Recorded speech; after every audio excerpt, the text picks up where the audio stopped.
Welcome to జాట్ TV guest with జాట్ TV కార్యక్రమానికి స్వాగతం సుస్వాగతం। ఈ రోజు మన ముందున్న గెస్ట్ బీఆర్ఎస్ సీనియర్ నాయకులు నాగేంద్ర గౌడ్ గారు। అయితే బీఆర్ఎస్ లో అరెస్టుల పరంపర కొనసాగుతుంది। మరి కాంగ్రెస్ కక్షపూరిత అరెస్టులు వెనుక గల కారణాలు ఏంటి? ఇలాంటి ఎన్నో విషయాలు ఆయన అడిగి తెలుసుకుందాం। హాయ్ సార్, నమస్తే సార్, ఎలా ఉన్నారు? బాగున్నా। మీ బీఆర్ఎస్ పార్టీ ఎలా ఉంది sir? First of all BRS party పటిష్టంగా ఉన్నది, ఇంకా పటిష్టంగా అయింది, ఇప్పుడు మంచిగా ఉంది। బాగుందా? మరి బాగుంటే ఎందుకని కాంగ్రెస్ వాళ్ళు మీ బీఆర్ఎస్ నాయకుల్ని అరెస్టులు వెనుక అరెస్టులు ఎందుకని చేస్తున్నారు? దీని వెనుక ఏమైనా కారణాలు ఉన్నాయా, లేదా కక్షపూరిత అరెస్టులే జరుగుతున్నాయా? ఇప్పుడు ముఖ్యమంత్రి ఒక ఫ్యాక్షనిస్టు మాదిరిగా ఉన్నాడు। తెలంగాణలో ఇంతవరకు ఇట్లాంటి కల్చర్ లేదు ఎప్పుడు కూడా। మనం కంబైన్డ్ స్టేట్ ఉన్నప్పుడు కూడా అక్కడ జరిగే పరిస్థితి వేరుంటుండే, ఇక్కడ ఉంటుండే, ఆ కల్చర్ ఇక్కడ రాలేకుండే। కానీ ఇప్పుడు ముఖ్యమంత్రి గారే ఆ కల్చర్కు చెందిన పరిస్థితి ఉన్నది। ఆయన్నే చెప్తుంటాడు, మా తాత పోలీస్ పటేల్, మా నాయన పోలీస్ పటేల్, నేను పోలీస్ పటేల్, మా అన్న పోలీస్ పటేల్, అంటే పోలీస్ పటేల్ ఖాందాన్ అనే లెవెల్ ఆయన చెప్పుకోవడానికి ప్రయత్నం చేస్తాడు। అదే తీరుగా ఇవాళ రాష్ట్రాన్ని పరిపాలన లోపల బీఆర్ఎస్ పార్టీని టార్గెట్ చేసి అతను కక్షపూరితంగా కేసులు పెట్టడము, అంచివేయడానికి ప్రయత్నం చేస్తూ ఉన్నాడు। బాల్ ఎంతైతే కిందికి కొడతామో, ఎంత బలంగా కొడతామో అంత పైకి లేస్తుంది। ఆ విధంగా బీఆర్ఎస్ పార్టీ ఈరోజు బ్రహ్మాండంగా లేస్తున్న పరిస్థితి ఉన్నది। ప్రజాస్వామ్యం లోపల ఏ స్టేట్లో కానీ, ఈవెన్ తెలంగాణ కాకముందు ఆంధ్రప్రదేశ్లో కానీ అపోజిషన్గా ఇంత పెద్ద అపోజిషన్ పాత్ర చేసిన, సక్సెస్ఫుల్ అపోజిషన్ పాత్ర చేసిన పార్టీ ఏది కూడా లేదు।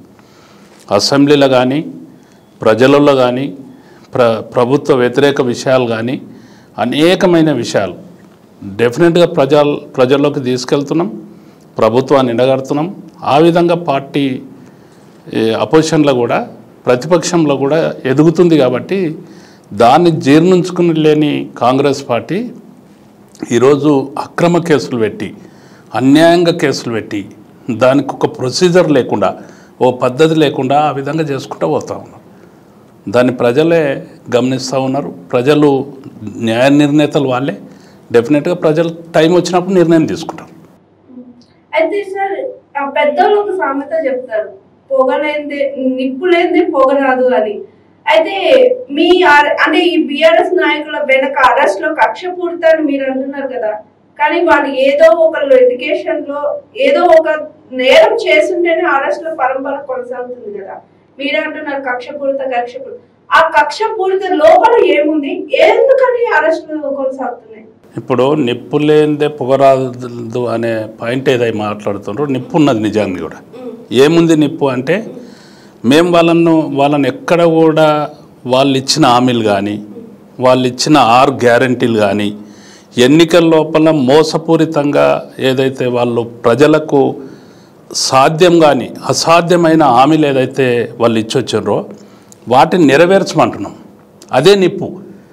ఆ నిప్పును భరించలేకపోతున్నారు వాళ్ళు। దాన్ని నిప్పు లేని పొగరాదు అనేది అయితే మీరు అంటూ ఉన్నారో, దాన్ని భరించలేక వాళ్ళు ఏం చేస్తున్నారంటే, వీళ్ళు ఏదైతే అపోజిషన్గా ఇదే పాత్ర వహించినట్లయితే ప్రజల్లో మేము ఎక్కడ తిరగలేని పరిస్థితి ఉన్నది, ప్రజల్లో వ్యతిరేకత వస్తుంది। ప్రజల్లో ఆల్రెడీ వ్యతిరేకత వచ్చింది, ఇప్పుడు ఇక మేము ఏం భరించలేని పరిస్థితి కాబట్టి అధికార దుర్వినియోగానికి పాల్పడి అక్రమంగా కేసులు పెట్టేసేసి నిర్బంధించారు। ఎవరైతే వాయిస్ లేపుతుండ్రో, ఎవరైతే ప్రజలను తెలియజేసే విధంగా, వీళ్ళ మోసాలను తెలియజేసే విధంగా ఏ నాయకుడు బీఆర్ఎస్లో మాట్లాడినా ఆయన గొంతు నొక్కాలని ప్రయత్నం చేస్తున్నారు, వాయిస్ లేకుండా చేస్తున్నారు।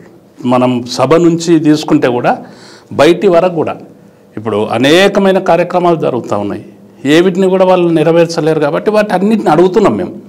అడుగుతున్నప్పుడు వాళ్లకు దాని మీద ఇప్పుడు పరిపాలన చేస్తున్నప్పుడు అనేకమైన నిర్ణయాలు తీసుకుంటారు।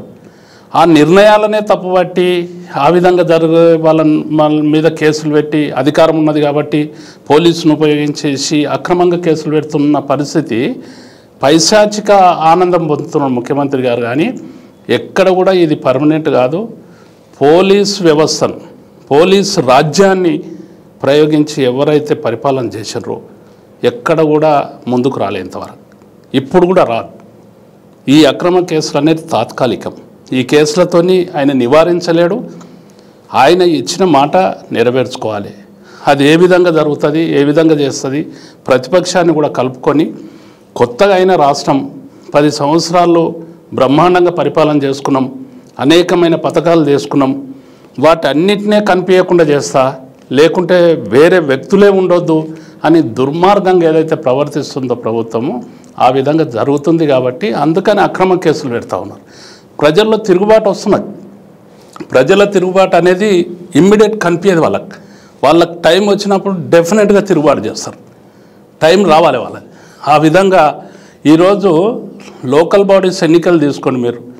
సర్పంచ్ ఎన్నికలు అయిపోయి 1 ఇయర్ దగ్గర వస్తూ ఉన్నది.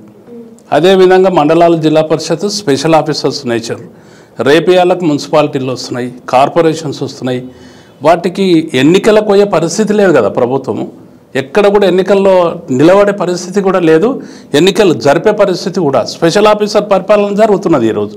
మరి స్పెషల్ ఆఫీసర్ పరిపాలన అన్నప్పుడు ముఖ్యమంత్రి కూడా చీఫ్ సెక్రటరీ ఉన్నది కదా, చీఫ్ సెక్రటరీతో రన్ చేయాలి. ముఖ్యమంత్రి ఎందుకు, అసెంబ్లీ ఎందుకు, లేకుంటే ఇంత వ్యవస్థ ఎందుకు?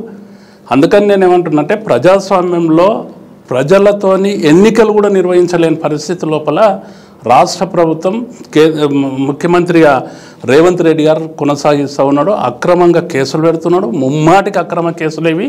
ఏ పరిస్థితి లోపల కూడా ఇవన్నీ ఏవి కూడా నిలబడాయి, ఏవి కూడా కొనసాగాయి. ప్రజాక్షేత్రం లోపల డెఫినెట్గా దోషిగా నిలబడాల్సిన పరిస్థితి ఏర్పడుతుంది Congress party. Next Congress party target KTR గారా లేదంటే హరీష్ రావు గారా అరెస్టుల పరంపరలో? అట్లేం లేమ్మా, ప్రతి ఒక్కరి మీద కూడా వాళ్ళు కేసులు పెడతారు. ఇప్పుడు ఒకటి ఏమంటున్నాడు అంటే రాష్ట్రానికి హైదరాబాద్ ఇమేజ్ డెవలప్ చేయాలనే ఉద్దేశంతో ఈ కొత్త ఏర్పాటైన రాష్ట్రము అంతకన్నా ఏర్పాటు కన్నా ముందు ఎంతోమంది ఉద్యమిస్తే వచ్చిన రాష్ట్రం ఇది. ఎన్నో తరతరాల లోపల అంటే తెలంగాణ రాష్ట్రము విలీనమైన దశ నుండి, అంటే ఆంధ్రప్రదేశ్లో విలీనమైన మరుక్షణం నుంచి ఎన్నో ఉద్యమాలు జరిగినాయి. ఎంతోమంది నాయకులు ఈ ఉద్యమంలో బలైపోయిన పరిస్థితి ఉన్నది. ఆ రోజు చెన్నారెడ్డి గారు ఉద్యమం చేస్తే ఆ రోజు 390 మందిని ఇందిరాగాంధీ గారు నిర్దాక్షిణ్యంగా కాల్చి చంపించారు. ఆ విధంగా బలిదానాలైన ఇది పోలీస్ ఫైరింగ్ అయిన ఉద్యమం. కాబట్టి ఈ తెచ్చుకున్న తెలంగాణను అభివృద్ధి చేసుకోవాలి, తెచ్చుకున్న తెలంగాణలో అభివృద్ధి లోపల నడిపించాలి అనే ఉద్దేశంతో 10 సంవత్సరాలు చేసిన అభివృద్ధి ఏదైతే ఉందో దాన్ని చూడలేకపోతున్నారు వాళ్ళు. ఆ విధంగా ఎవరు వాయిస్ లేపుతుంటే అందరినీ టార్గెట్ చేస్తూ ఉన్నారు. ఎవరిని ఇవ్వకుండా, ఏ వ్యక్తిని ఇవ్వకుండా టార్గెట్ చేస్తారు. ఏ లెవెల్లో ఆ లెవెల్లో టార్గెట్ చేసి ఈరోజు పోలీసు రాజ్యం నడిపిస్తూ ఉన్నారు. Hi, this is Swathi. Like చేయండి, షేర్ చేయండి, కమెంట్ చేయండి అండ్ సబ్స్క్రైబ్ చేయండి GR TV. Hi, this is Monica. Please like, share and subscribe GR TV.